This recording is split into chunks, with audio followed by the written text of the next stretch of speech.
पुणे अंतर्गत आज एक कार्यक्रम पार पडला. काय स्वरूप आहे कार्यक्रमाचं, काय सांगाल? मी आता वरती असं सांगितलं होतं की आपल्या देशात जवळजवळ 60% लोकही तरुण आहेत आणि तरुणाईचा मुद्दा मेन असतो की त्यांच्या हाताला काम हवं असतं आणि उत्पन्नाचं साधन हवं असतं, जे अनफॉर्च्युनेटली आपल्याकडे एवढ्या नोकऱ्या उपलब्ध नाही आहेत.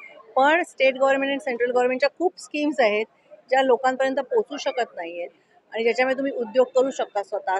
तर ते पोहोचवण्याचं काम अनिल फोंडेकर करतायत आणि मला त्याचं खरंच कौतुक आहे. कारण ग्रॅज्युएट माझ्याकडे लिटरली दररोज मुलं येतात की जी ग्रॅज्युएट असतात, मास्टर्स केलेली असतात, पण त्यांना नोकऱ्या नसतात.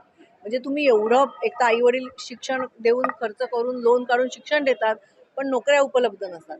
तर त्यांच्यासाठी हे खरंच चांगलं आहे की कुठचाही उद्योग असेल, म्हणजे छोटा असू दे तर मोठा असू दे, स्वतःच्या पायावर उभं राहणं हे सगळ्यात इम्पॉर्टंट आहे. रोजगाराच्या बाबतीत सरकार अपयशी झालंय. नाही नाही, असं अपयशी नाही हो. आपलं पॉप्युलेशनच देशाचं एवढं आहे की आपले हात किती पुरे पडणार. म्हणजे अपयशी असं नाही, पण ह्या स्कीम्स लोकांपर्यंत पोहोचल्या पाहिजेत बेसिकली.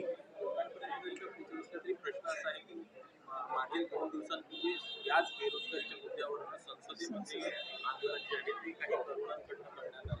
त्यांना अटक देखील झाली आहे. मोठा मुद्दा तो पुढे येताना दिसतोय. मग तुम्हाला जर आठवत असेल तर राजनी माझ्या मते 93ला नागपूर विधानसभेवरती सगळ्यात मोठा बेरोजगारांचा मोर्चा काढला होता. म्हणजे हा प्रश्न तेव्हापासून आहे आणि तो आजतागायत आहे. पण आपल्या देशात पहिल्यांदा सर्वात मला आता असं सांगावं वाटतं की आपल्या देशातल्या सरकारने पॉप्युलेशन कंट्रोल केलं पाहिजे. कारण 140 कोटीच्या जनतेला नोकरी मिळणं ही जगातली खूपच डिफिकल्ट गोष्ट आहे. इम्पॉसिबल म्हणाल तशी आहे.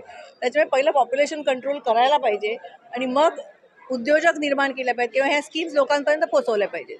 मनसे कुठपर्यंत घेऊन जाणार, म्हणजे आज सुरुवात झालेली हे राज्यातल्या कुठल्या कुठल्या मला असं वाटतं, मी तुम्हाला अभिमानाने सांगेन की मनसे हा एकमेव पक्ष असेल की ज्याच्यात ही सेल आहे.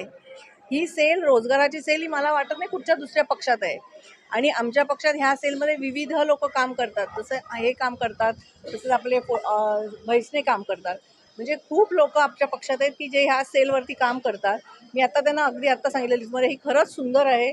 हे तुम्ही फक्त मुंबईपुरतं मर्यादित न ठेवता म्हणजे महाराष्ट्रातल्या गावोगावी लोकांना, तिकडच्या मुलांना पण कळलं पाहिजे की या गव्हर्नमेंटच्या स्कीम्स आहेत आणि ह्याच्यावरती एवढी लोन्स तुम्हाला मिळू शकतात आणि तुमचा उद्योग काढू शकता. मी अगदी त्यांना आता लिफ्टमध्ये सांगितलं की तुम्ही अख्ख्या महाराष्ट्रात न्या.